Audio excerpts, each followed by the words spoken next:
하나님 앞에 축복받는 사람과 하나님 앞에 망하는 사람들의 차이를 보면 선택을 잘못했기 때문입니다. 선택을 잘한 사람은 하나님 앞에 복을 받고 은혜를 받습니다. 그러나 선택을 잘못한 사람은 망하게 되고 고통을 당하게 됩니다. 믿음 생활을 잘 하다가도 그 믿음 생활을 망가뜨리는 원인은 바로 잘못된 선택 때문입니다. 우리는 하루에도 수많은 선택을 해야 됩니다.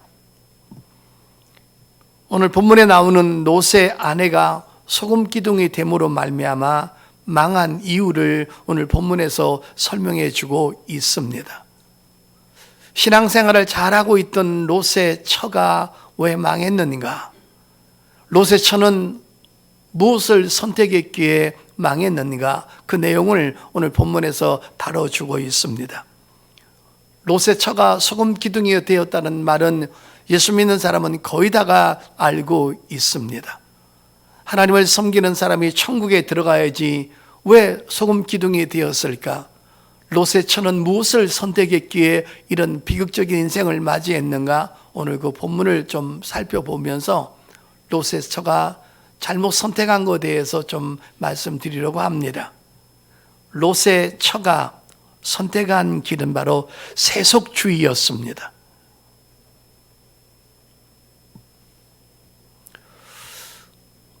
세상에는 하나님을 모르는 사람이 훨씬 더 많이 있습니다.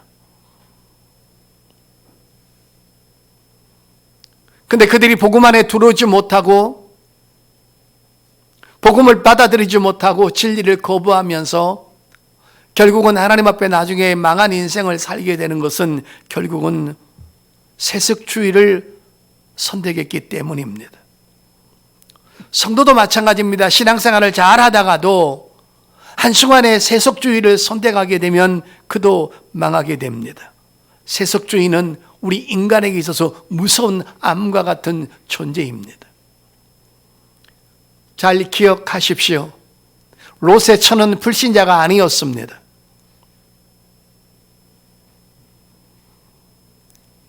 롯은 아브라함의 조카였습니다. 하나님을 잘 섬기는 곳에 시집와서 아브라함 곁에서 하나님을 잘 섬겨서 얼마나 그 가족들이 복을 받은 것을 롯도 알고 롯의 첫 아내도 압니다. 아브라함 곁에서 하나님을 섬기고 예배하고 어려움 올 때마다 기도하고 하나님께서 아브라함의 복을 주셔서 아브라함이 얼마나 많은 복을 받았는지 롯의 모든 가족들과 롯의 모든 식구들에게 복을 준 것을 롯의 처가 압니다. 얼마나 많은 복을 주었는지, 하나님께서 복을 얼마나 많이 주었는지 아브라함의 가족과 롯의 가족이 한 마을에 살 수 없을 정도로 하나님께서 복을 주었습니다. 할 수 없이 그들은 잠깐 분리되어야만 했습니다. 좁은 공간에 모두가 살 수 없을 정도로 하나님은 복을 주셨는데 그 복을 하나님의 주신 것을 롯의 아내가 압니다. 그렇게 하나님을 잘 섬겼던 롯의 아내가 소금 기둥이 되고 망한 이유는 결국은 세속주의를 선택했기 때문입니다.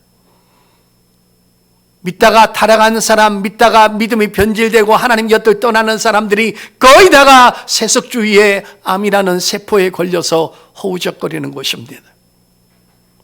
신약도 마찬가지입니다. 구약도 마찬가지고 신약도 마찬가지고 과거도 마찬가지고 지금도 마찬가지고 앞으로도 마찬가지입니다.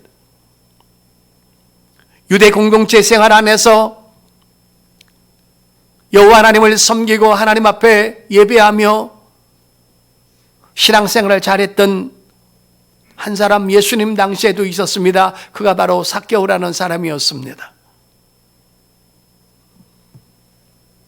삭개오는 자기를 구원하실 메시아를 기다리는 삶을 살았습니다.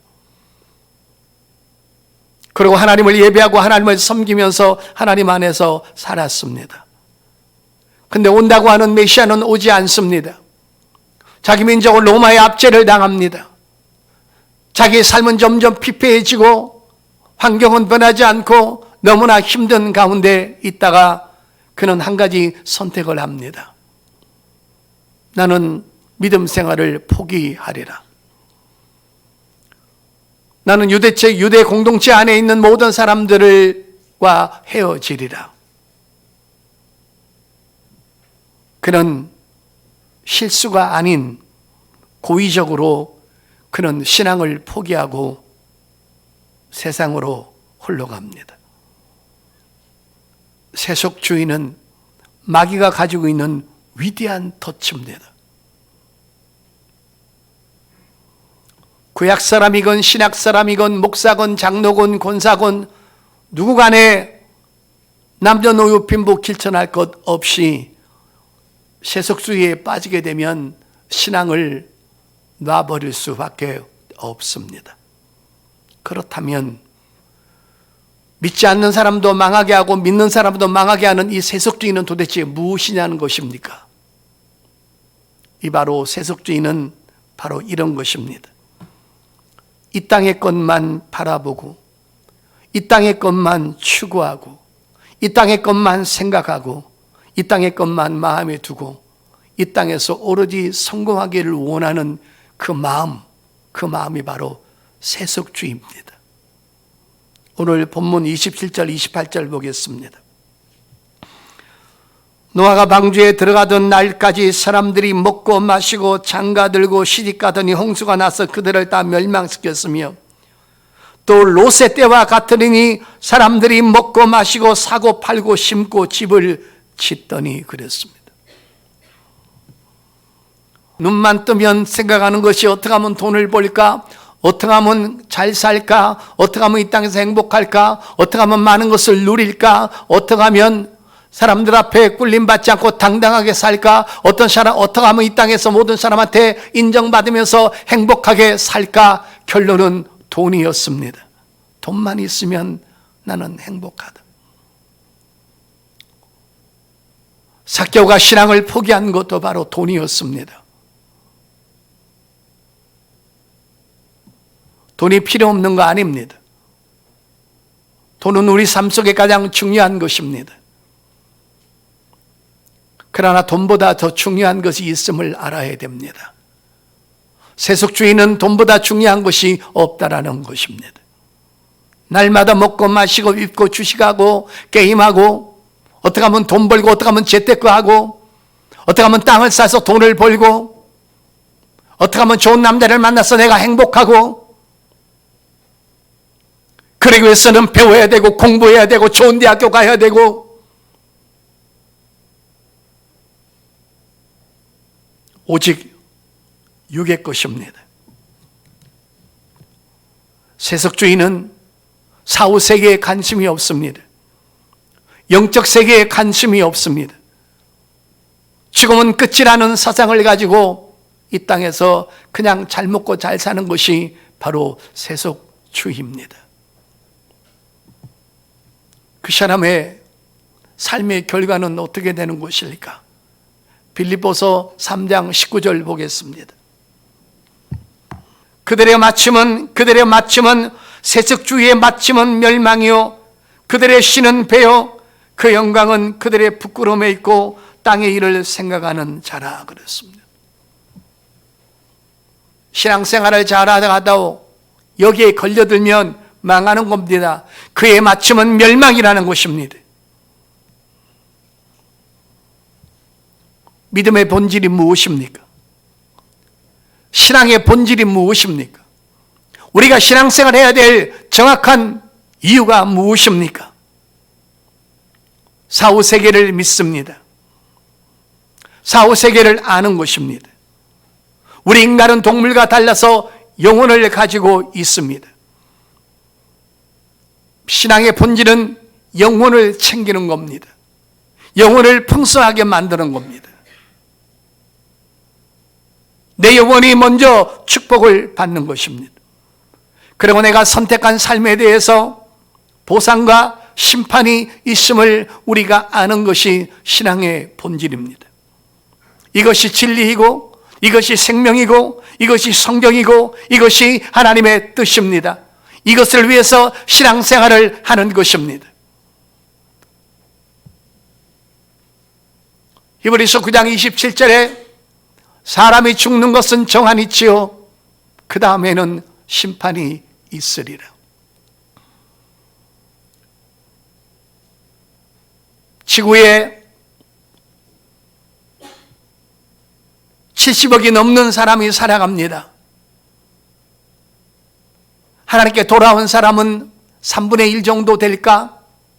아니, 진짜 거듭난 사람, 사후세계를 알고 세속주의를 배격하고 어떤 환경 가운데서도 신앙을 지키는 사람은 20%나 될까? 믿지 않는 사람이 망하는 것도 세속주의입니다. 믿다가 타락한 사람도 바로 세속주의입니다.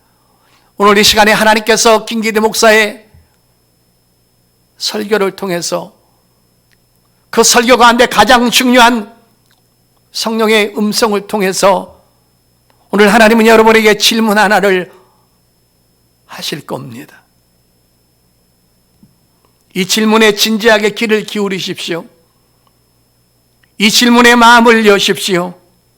그리고 이 질문에 한번 답을 해보시길 바랍니다.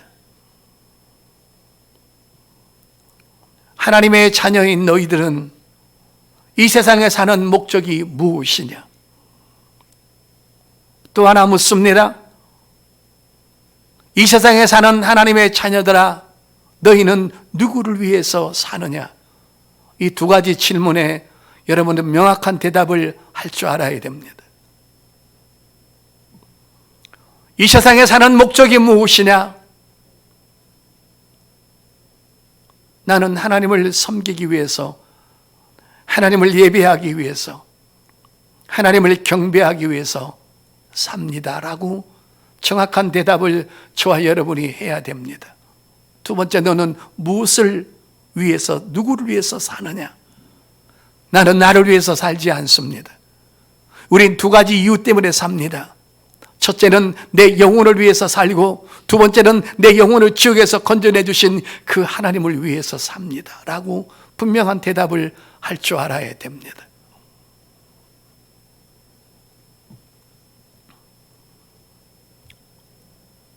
구약 창세기 보면 노아 때 이 세상은 한번 하나님 앞에 홍수로 심판을 받았습니다.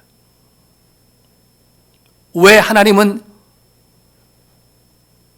하나님의 형상대로 지음받은 인간들을 그렇게 무지막지하게 노아 가족들 8명만 빼놓고는 다 그렇게 심판하셨을까? 이유는 간단합니다. 그 마음에 하나님을 두기 싫어합니다. 오롯이 먹고 마시고 입고 즐기고 쾌락주의로 살아갑니다. 좀 더 갖자, 좀 더 모으자.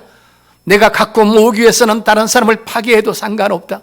가정을 파괴해도 상관없고, 다른 사람이 잘못 먹고 음식을 먹고 배탈이 나도 상관이 없다는 것입니다. 나만 잘 먹고 잘 살고 부자 되면 된다는 이 세속주의가 판을 쳤기 때문에 하나님은 그들을 물로 심판하셨습니다. 또 한 번 롯데였습니다. 쾌락주의고 음란적이고 동성연애자주의고 그런 세상에 빠져 있을 때 하나님은 소돔과 고모라를 또 한 번 심판하셨습니다.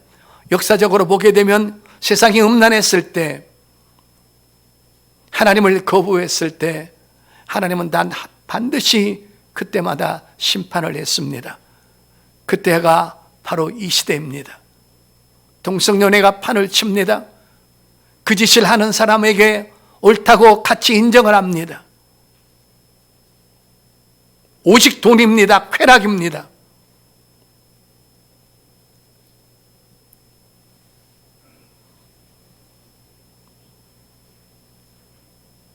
이 아름다운 자연,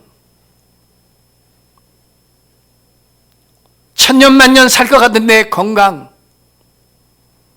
내게 삶의 윤택함을 주고 내 삶의 즐거움을 갖다 주고 보탬을 주는 그 재물들, 명예들, 인기들, 명성들, 권세들, 부동산들, 육의 것은 반드시 없어질 것입니다. 그 세속주의에 우리가 빨려 들어가면 안 되는 것입니다. 아주 중요한 말씀을 또 한번 들어보시길 바랍니다. 우리는 사람들을 평가할 때 얼마나 배웠느냐, 얼마나 가졌느냐, 얼마나 학식이 높느냐, 얼마나 좋은 대학을 나왔느냐, 강남에 사느냐, 강북에 사느냐, 아파트가 몇 평이냐, 연봉이 얼마냐, 세상의 위치, 세상의 출세 여부, 권력, 인기, 세상에 많이 가진 가진 그 소유를 가지고 하나님의 축복을 많이 받았다라고 생각합니다. 이거는 정말 잘못된 생각입니다. 우리는 예수 그리스도로 말미암아 구원받고 성령을 모신 존귀한 자들입니다. 우리가 왜 세상에 하나님이 없이 살아가면서 출세하고 권력 있는 사람들을 부러워해야 됩니까? 우리는 그런 사람을 부러워하면 안 됩니다. 우리는 어떤 가운데서도 하나님 잘 섬기다가 신앙생활 잘하가 주님 곁으로 돌아간 그런 사람들을 부러워해야 되는 것입니다. 가치관이 다릅니다. 우리가 세속주의에 빠지고 세상에 미치는 것은 나의 정체성을 잃어버리고 내가 하나님 앞에 얼마나 존귀한 자라는 것을 알지 못하기 때문인 것입니다. 우리는 세상의 모든 사람들, 그런 사람들 하나님 없이 부유하고 하나님 없이 자유롭고 하나님 없이 좋은 집을 가지고 돈을 많이 가지고 살아가는, 강남에 가면 특급 호텔에 뷔페가 물가가 많이 올라서 저녁 디너는 30만 원 갑니다.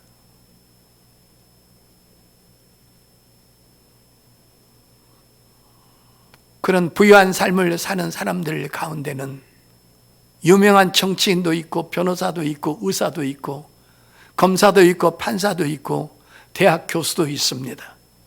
그런데 그들 삶 가운데 딱 하나 빠진 게 하나님이 빠져 있습니다. 성경도 누가복음 16장에 말합니다. 원래 부자가 있었습니다. 아버지로부터 유산을 많이 받아서 부자였는데 그가 어느 날 농사를 지었는데 농사마저 풍년이 되어서 자기가 갖고 있는, 지금으로 말하면 돈이 100억이 있으면 농사가 너무 잘 되어서 돈이 200억이 되었습니다.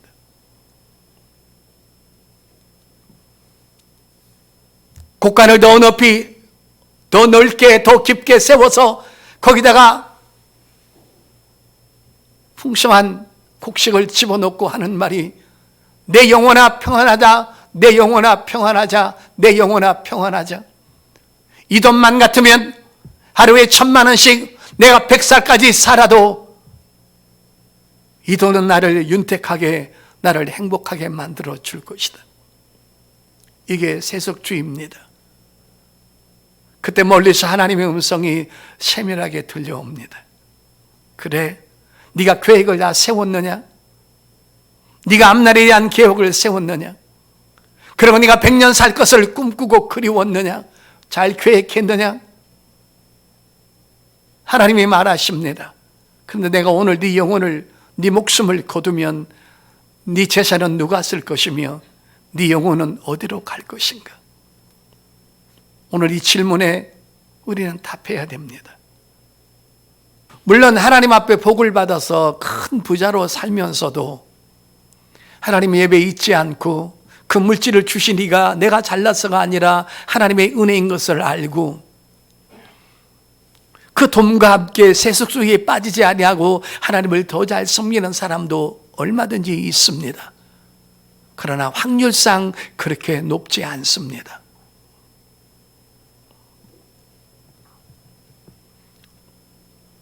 하나님 없이 부자로 떵떵거리고 살면서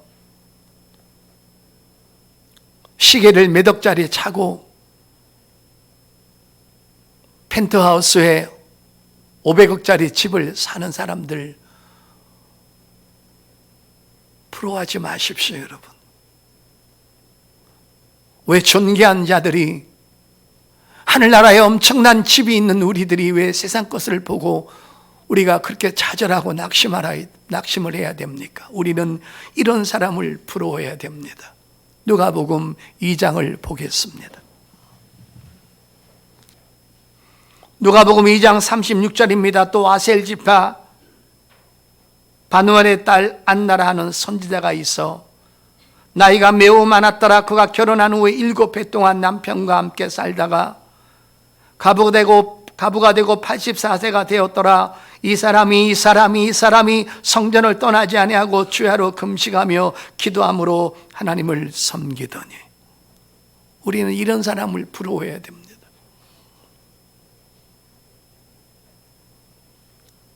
예수님 당시 때 고아나 가부는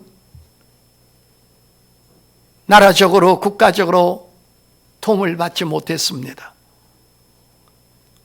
요즘 말하면 하루 일당을 가지고 열심히 벌어서 하루 끼니를 채워야 되는 그런 사람이었습니다. 남편하고 살다가 7년 동안은 행복하고 편안했는데 7년 만에 하나님께서 그 남편을 데리고 갔습니다. 이들은 하나님을 섬기는 사람이었습니다. 왜 하나님 나한테 이런 시련을 주십니까? 내가 무슨 잘못을 했길래 내 남편을 데려가고 나를 이렇게 고생시키는 것입니까?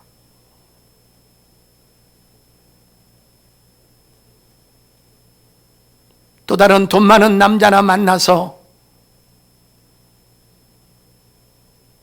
끼니 걱정 없이 세상 걱정 없이 살아야 되겠다라고 이 여자는 그렇게 마음먹지 않았습니다. 그런 남편하고 7년을 살면서 잠깐 행복했습니다. 유대 여자들은 16살 정도면 다 시집갑니다. 시집가서 7년 살았으니까 24살 정도 되었을 것입니다. 그리고 84년을 살았으니까 60년 동안을 갑으로 혼자서 살았습니다. 누가 이 여자의 삶을 행복하다고 하고, 누가 이 여자의 삶을 흠모하며, 누가 이 여자를 훌륭하다고 말할 수 있습니까? 그러나 하나님의 기준은 그게 아니었습니다. 그는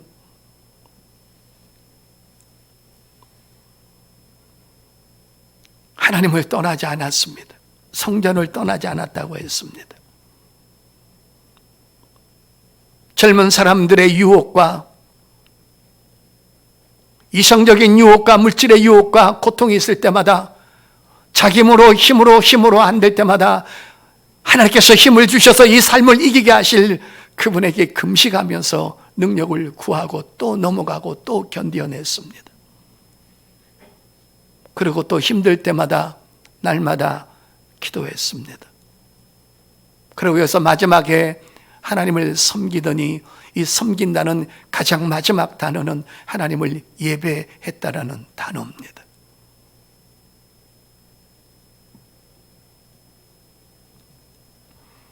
우리는 저런 가난함 속에서도, 저런 아픔 속에서도, 저런 고통 속에서도, 저렇게 하나도 내놓을 수 없는 저런 환경 속에서도 하나님께서 주신 구원의 기쁨의 감격을 가지고 하늘나라를 바라보면서, 그래, 나는 여기는 내 땅이, 이 땅이 나그네다. 나는 이곳이 마지막이 아니다. 성도 여러분, 우리 예수 믿는 사람의 가장 큰 희망의 메시지가 뭔지 아십니까? 몸이 아프신 분 계십니까? 물질이 어려운 분 계십니까? 여러 가지 인간적으로 고통스러운 환경 속에 계십니까? 꼭 기억하십시오. 거기에는 마지막이 있다라는 겁니다. 하나님은 여러분을 절대로 그냥 내버려 두지 않습니다. 누구에게? 기도하고 예배하고 하나님을 섬기고 하나님을 떠나지 않고 믿음으로 살려고 하는 그 사람에게는 괴로움과 고통과 가난과 아픔이 계속 이어지는 것이 아니고 그것이 언젠가는 끝이 온다는 것입니다. 행복을 주시고 건강을 주시고 하나님을 찬양할 수 있는 환경으로 만들어 주시며 시편 3편에 말했던 것처럼 내 머리를 들게 하시는 분, 나를 건강을 찾게 하신 분, 내 삶을 건강하게 하실 분, 내가 주 앞에 웃으면서 감사하면서 머리를 들고 찬양할 수 있도록 하나님께서는 그렇게 나를 만들어 주시겠다는 것입니다. 바울이 그렇게 신앙생활을 잘했던 위대한 하나님의 종이었습니다. 그는 위대한 신학자였습니다. 그는 위대한 부흥사였습니다. 그는 위대한 목회자였습니다. 그는 위대한 은사자였습니다. 바울처럼 설교를 잘하는 사람은 없습니다. 바울처럼 신비한 세계를 체험한 사람이 없습니다. 바울처럼 설교를 잘하는 사람은 없습니다. 유대인을 만나면 유대인에게, 헬라인을 만나면 헬라인에게, 초신자를 만나면 초신자에게, 대제사장들을 만나면 대제사장에게 맞게끔 설교를 기가 막히게 잘했던 그분이 언제 집을 가지고 떵떵거리고 수만 명 수천 명 목회를 하면서 편안한 삶을 사신 거 보셨습니까? 보지 않았습니다. 그는 늘 쫓겨다녔습니다. 늘 배고픔과 추위에 떨었어야 되며 유대인들에게 엄청난 고통을 당하고 어떨 때는 너무 돌에 맞아서 죽었는데 하나님께서 또 살려주었습니다. 그의 삶은 평탄하지 않았습니다. 그는 마지막까지 감옥소에 있다가 결국은 감옥소에서 로마 황제에게 처절하게 목이 날아가는 참수를 당하고 일생을 마감했습니다. 누가 세상 사람들이 그를 부러워합니까? 누가 그런 목회자를 부러워합니까? 그러나 바울의 마지막 메시지가 무엇입니까? 나의 달려갈 길을 다 마치고 믿음을 지켰으니 이제 내 삶을 보상하실 의로우신 재판관이 나를 보상할 거라고 하시면서 그는 찬란하게 주의 품에 안겼습니다. 그는 세속주의에 빠지지 않았습니다. 세속주의는 무서운 질병입니다. 성도 여러분, 삭개오는 돈이 목적이어서 믿음을 배신하고 하나님을 배신하고 돈을 벌러 갔습니다. 근데 그가 다행히도 돈을 벌었습니다. 그는 세리장이 되었습니다.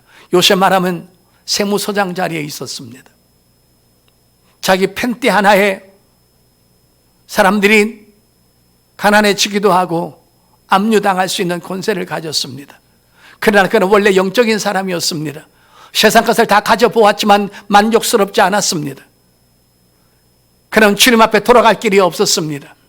돌아갈 길이 없었기 때문에 우리 주님은 그를 찾아가셔서 뽕나무에 올라가 있는 그 삭개오를 이름을 부르면서 삭개오야 내려와라. 내가 오늘 내 집에 가야 되겠다. 거기서 복음을 전했습니다. 삭개오는 불신자가 아니었기 때문에 옛날에 배웠던 하나님에 대한 지식을 갖고 있었습니다. 그 속에서 하나님의 역사가 있었고 성령의 역사가 있었습니다. 그는 주의 말씀을 듣는 순간에 거기서 부서지고 꼬꾸라졌습니다. 그가 제일 먼저 한 것이 무엇입니까? 언제 주님이 헌금을 요구했습니까? 언제 주님이 그에게 내가 복음을 전했으니 내게 성경금을 달라고 말했습니까? 언제 주님이 그에게 희생을 요구했습니까? 다만 복음만을 전했습니다. 그때 삭개오가 한 것이 무엇입니까? 주여,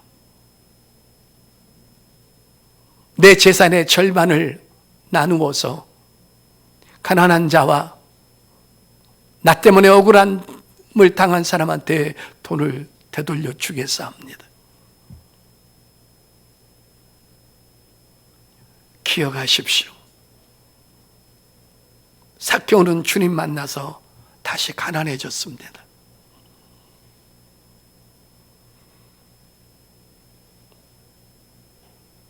그런데 삭개오는 부자가 되었습니다. 영적인 부자가 되었습니다. 주님을 만났습니다. 꿈에 그리던 하나님을 다시 가슴에 품었습니다. 그리고 하늘에 소망을 두게 되었습니다. 그 후로 그는 세속주의에 빠지지 않고 영적인 세계에 빠져서 주의 일을 하면서 영적으로 부자가 되었습니다. 고린도후서 6장 보겠습니다. 8절부터 10절입니다. 영광과 욕됨으로 그러했으며 악한 이름과 아름다운 이름으로 그러했느니라. 우리는 속이는 자 같으나 참되고 무명한 자 같으나 유명한 자요, 죽은 자 같으나 보라 우리가 살아있고 징계를 받은 자 같으나 죽임을 당하지 아니하고 근심하는 자 같으나 항상 기뻐하고 가난한 자 같으나 많은 사람을 부유하게 하고 아무것도 없는 자 같으나 모든 것을 가진 자로다. 아멘. 여러분은 육적으로 아무것도 없습니다. 그러나 우리는 가진 자입니다. 뭘 가졌습니까? 하나님을 가졌습니다. 성령님을 가졌습니다. 구원의 감격을 가졌습니다. 하늘의 천국을 내가 가면 돌아갈 본향을 가졌습니다. 내가 힘들고 어려울 때마다 기도할 때마다 내게 응답하시는 그 능력의 하나님을 우리는 가지고 있습니다. 우리는 부유한 자인 것입니다. 믿으시면 아멘. 삭개오는 세속주의로 빠졌다가 다시 돌아와서 영적인 것을 회복하는 바람에 돈은 다 포기하고 가난해졌습니다. 그러나 영적으로는 부자가 되었고 주님과 사랑에 빠졌으며 영혼을 챙기는 일을 삭개오는 선택을 했습니다. 세속적인 부자가 되지 마십시오. 영혼을 챙기고 영적인 부자가 되십시오. 롯의 처는 세속적인 것을 탐하다가 육의 것과 영의 것, 모든 것 두 가지를 다 잃어버렸습니다. 삭개오, 사도 바울, 루디아는 육의 것을 잃어버리고 영의 것을 얻었습니다. 이 땅은 소망이 없습니다. 가져갈 수도 없고 없어질 수도 있습니다. 내 물질이 없어질 수 있고 권력이 없어질 수 있고 인기가 없어질 수 있고 내 건강이 없어질 수 있습니다. 그러나 꼭 기억하십시오. 우리의 구원은 없어지지 않고 하나님의 성령은 떠나가지 않고 하나님께서 주신 기쁨은 없어지지 않고 주께 주신 영원한 축복들은 없어지지 않습니다. 세상 것을 더 가지려다가 하나님과의 관계를 파괴하지 마십시오. 하나님과 이혼하지 마십시오. 영적인 것을 잃어버리지 마십시오. 마지막으로 말씀 몇 마디 하고 설교 줄이겠습니다. 세속주의 중에서 가장 중요한 건 뭐냐면 바로 이것입니다. 하나님이 주시지 않는 것을 꼭 가지려고 하지 마십시오. 그게 탐심입니다.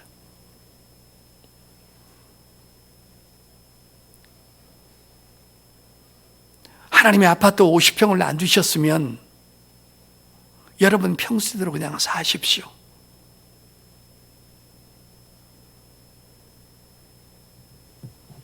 건강을 안 주셨으면 아픈 가운데서도 감사하면서 하나님은 섬기는 것을 포기하지 마십시오. 왜 여러분의 남편을 다른 남편과 비교하고 삽니까? 그 아름다운 남편은 여러분에게 주시지 않았어요. 왜 여러분 아내를 탤런트하고 비교하면서 사십니까? 하나님은 여러분에게 탤런트를 주지 않았습니다. 왜? 좁아야 여러분이 감당이 안 됩니다. 우리 믿음의 집사님한테 200원이가 다가오면 감당되겠습니까?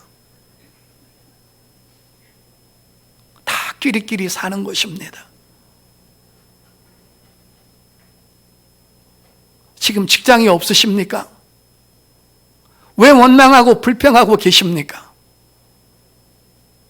하나님께서 아직까지 직장을 안 주셨으면 그냥 감사하고 주의 일이나 열심히 하면서 주께서 주실 때까지 그냥 기다리십시오.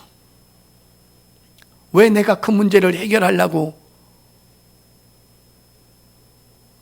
감사를 잃어버리고 감격을 잃어버리고 주의 일을 잃어버리고 기도를 잃어버리고 예배를 잃어버리고 그렇게 삽니까?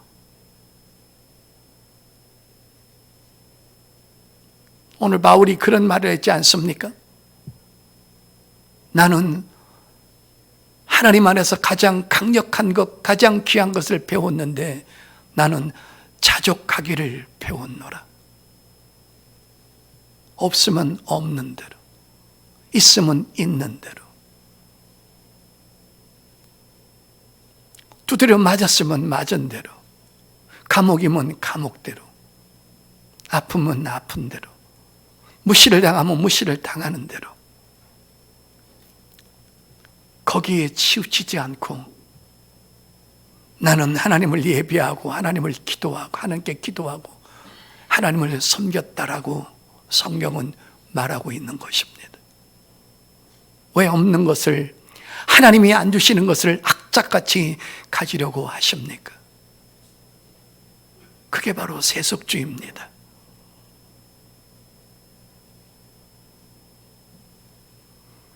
그냥 평생 전세로 사세요. 평생 다 떨어진 연립주택에서 사세요. 그러나 그것이 운명으로 받아들이고 기도하지 말고 하나님 앞에 의지하지 않고 좋은 것 달라고 기도를 포기하라는 말이 결코 아니지 않습니까? 기도는 하되 하나님이 안 주시면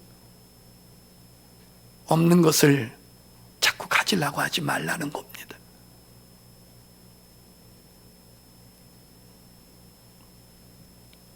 사랑하는 성도 여러분, 우리는 하나님께서 주신 것만 가지고 계세요. 그래야 망하지 않습니다. 그래야 탐심이 들어오지 않습니다. 그래야 세속주의에 빠지지 않습니다. 내 영혼을 먼저 챙기고 하나님의 일을 먼저 챙기고 하나님의 예배를 챙기고 하나님의 것을 챙기고 하나님과의 관계를 챙기십시오. 그리고 그 다음에 하나님께서 주시는 것을 기대하면서 주시면 감사, 없으면 견디어내는 겁니다. 좋은 신랑감이 없으면 견디고 좋은 신부감이 없으면 견디고 자식이 없어도 견디고 좋은 직장이 없어도 견디고, 그러나 하나님과의 관계는 파괴하지 말라는 것입니다. 그것 때문에 원망이나 하고 불평이나 하고 캔세라 살지 말라는 것입니다. 더 주님 가까이, 더 주님 앞에 매달리고 하나님의 도우심을 바라면서 그렇게 만족하면서 살 때 그 가운데 기쁨이 있고 거기에 감격이 있고 거기에 은혜가 있는 것입니다. 우리는 주님의 신부들입니다. 우아하게 사십시오. 감사하며 사십시오. 죄짓지 않고 사십시오. 세속주의의 탐심에 빠지지 말고 사십시오. 너희는 범사에 감사하라 하셨으니 이것도 견딜만 하니 하나님의 시험이요, 시험을 견딜만 하니 그 시험을 주신 것이니 하나님은 선하신 분이라 우리한테 악한 일을 하실 수가 없습니다. 그 하나님을 바라면서 기쁨으로, 감사로, 감격으로 기도 쉬지 않고 예배 쉬지 않고 주 앞에 열심히 살아가는 저와 여러분 될 수 있기를, 주님의 아름다운 신부를 될 수 있기를 예수 이름으로 축복합니다.